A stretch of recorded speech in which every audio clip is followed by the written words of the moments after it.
Folks, today we are going to be talking about a book.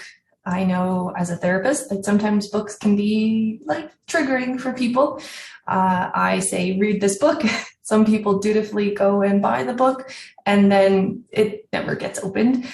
Life is busy and books take time and sometimes not even just time, but like we just don't really want to.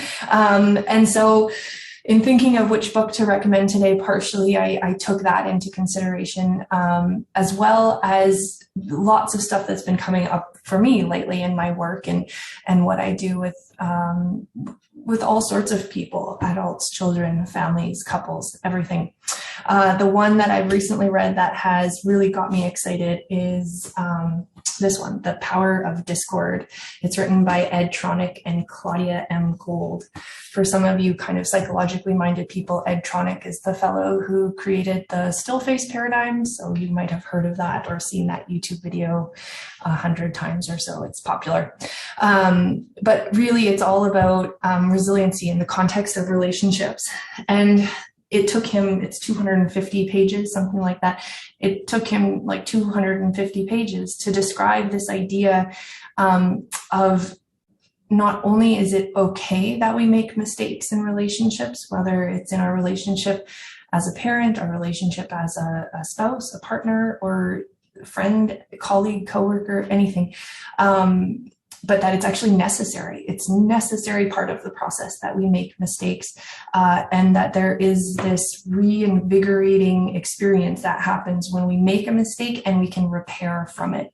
So it walks us through some questions to ask ourselves, as adults, what happens inside of us when we make a mistake, and how do we, what is our tendency? Do we hide it, or do we try to make light of the mistakes that happen? And what sorts of resources might we need to start to own those mistakes and to start to create a culture that is more accepting of getting messy and doing those sorts of things?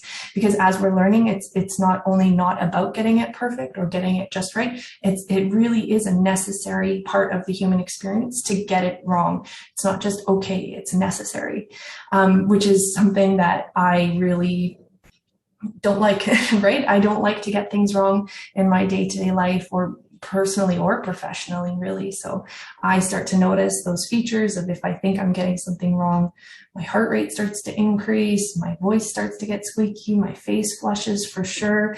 And all I really, really want to do is go away and not talk about the mistake that I just made.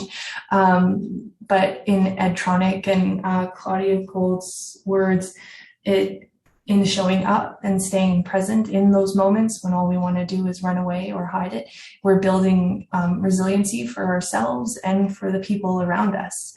We're recreating the story that a culture has told us for so long that it's not okay to make mistakes. We're subverting that text. Like I said, it's only about 250 pages. It's not too expensive, I think. And it's really, really well worth the read. Thanks.